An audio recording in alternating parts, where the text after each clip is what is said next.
Assalamu alaikum warahmatullahi wabarakatuh everyone. Today inshallah I'll be answering a few questions I got from some of my contacts on WhatsApp. So here we go.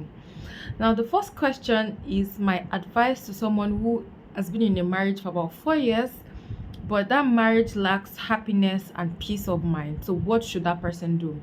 Now, the first thing I would say is that love is an action word. Love is, about giving, contrary to the feeling. A lot of times we go for what we feel rather than what we can actually give. So, in this situation, try as much as you can to give. Yes, try to shower your love on the person, on your partner, and this will be a lot easier if you know their love language. That is the way that they like to be loved. They like to be loved by you doing something for them. Then try to do things for them that will make them feel appreciated. Do they like it when you give them gifts? Then try as much as you can to get them gifts. This will make them feel more loved. Do they like for you to be there for them physically in terms of intimacy? Try as much as you can to meet that need for them, and do every other thing you can to love them, because the Prophet Sallam, actually taught us to love through our actions more than our words. So do not only demand love, do not tell this person that, oh, I want you to be this and that, but try to show it to that person.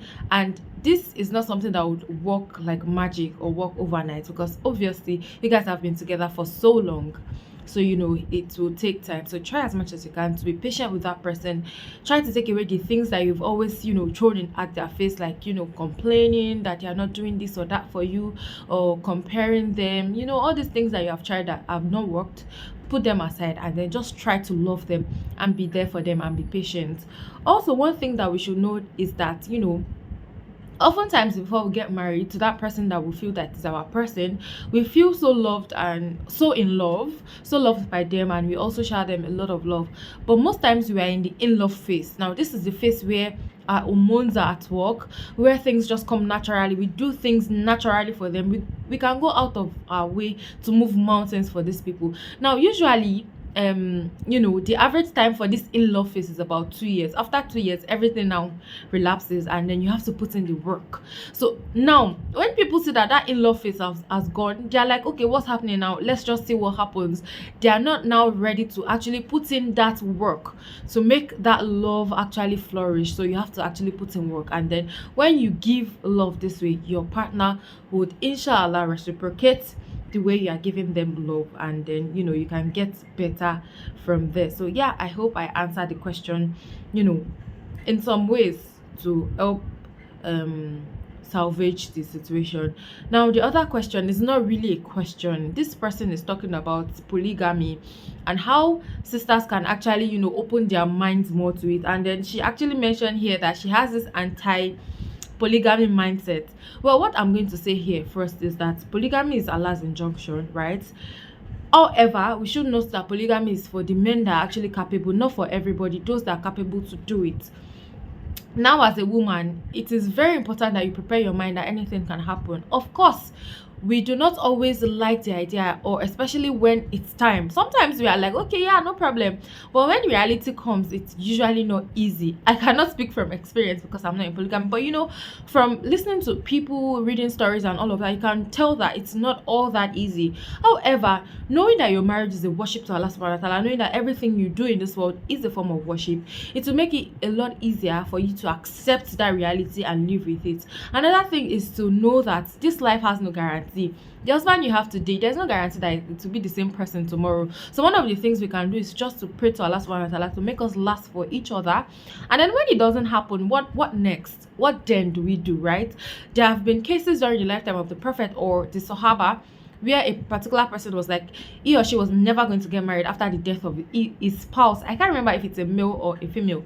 So after the spouse passed on, that person had to, because of natural need to come, we are humans, the person eventually had to get married to another person. So you never can tell what happens tomorrow. Now in some cases, it's even a woman who claims that she doesn't want her husband to take another wife, that loses her husband, and she now has to go to another person's home to be the second or third wife.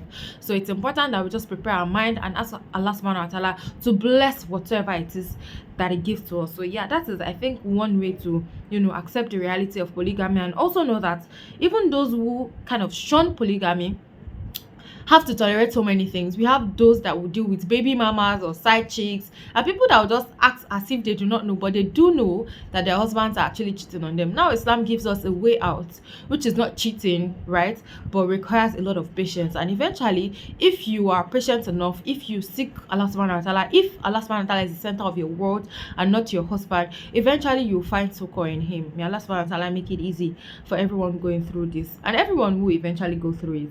Now the last question, because I actually got 3 questions, is this person says that she's getting married, so any advice? And also, how does she, or how do people aiming to get married try to prevent intimacy as much as they can before nikah? Now, one thing to note before nikah is that this person you are planning to get married to is not your husband, no matter how close you are to the D-Day. In fact, even if it is a night before, it's not your husband yet. Anything can happen, any minute thing. Honestly, nobody will plan for bad things, but as humans and as Muslims and as people who plan, we know that everything is in the hands of Allah subhanahu wa ta'ala. Nobody sees the future, so you should know one thing, that until he is your husband, he does not have the right to you, physically.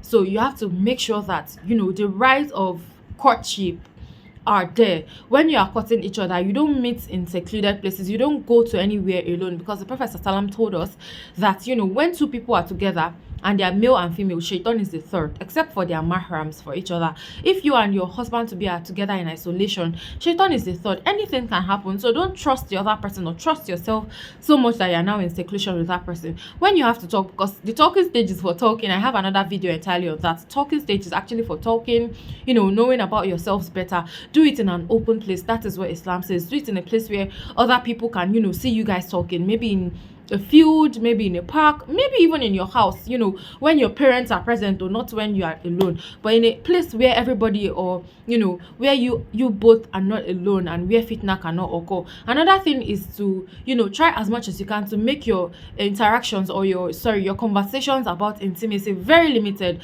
and delay it to almost when it's time for nikah, such that you don't now start having this longing for each other, which will eventually lead you to the different kinds of zina, because zina is not only when it occurs on the bed. Zina can be from the eyes, the hands, and all of that. So that's one way to actually try as much as you can to not go into intimacy before nikah. Because there's this Igbo adage, and also there's the Yoruba one that I don't know how it goes well enough, but the thing is, it's all yours, she's all yours. So just be patient enough till after nikah. And then one last one, where she said this question, the person that asked this question actually said, what tips for somebody getting married? Honestly, what I would say for anybody, or to anyone getting married, is to know that no matter how in love you are, Allah subhanahu wa ta'ala should be the center of your life. Like, there's a space in your heart that should be reserved for no one except Allah subhanahu wa ta'ala. So if Allah is the goal, if you know that this marriage is an act of worship, then you should know what Allah subhanahu wa ta'ala has said about marriage, about how to relate with your husband, about your rights and his rights, and how to manage that, so that eventually, as you're serving your husband, you know that you're serving Allah subhanahu wa ta'ala, and you also know that you're not losing yourself in the process. Because sometimes people make the mistake of saying, oh, it's my husband, anything he says is what I'm going to do. So now they are totally at the mercy of their husband. They cannot breathe until they say, please, can I breathe? Can I use small oxygen? You understand? So let us know that marriage is a sunnah. Marriage is an act of worship, and we need to do it the way Allah subhanahu wa ta'ala said we should do it. And we have to be sincere with your partner, and also know that even when your spouse is not giving you his rights, your rights, is not doing the things that you should do, as long as you are in that marriage, you also owe him certain rights. And this is why sometimes, not all the time, sometimes you have marriages collapsing because the man stopped doing the things he should be doing, and then the woman sees it as a go ahead for her to also stop, because he's not giving me attention, then I'll also deny him. No, it doesn't stop you from also exercising your rights. And which would take me to the first one I answered, that even when that person is not doing it, continue doing it, continue to do your own rights, and eventually it will come around by Allah's grace. And then also know that whatever it is that we are doing in this world, it's like, when people say karma, what goes around comes back around. If you are being sincere, even if this person is not the person that will stay with you till the end of time, hopefully, inshallah, your marriage is going to last.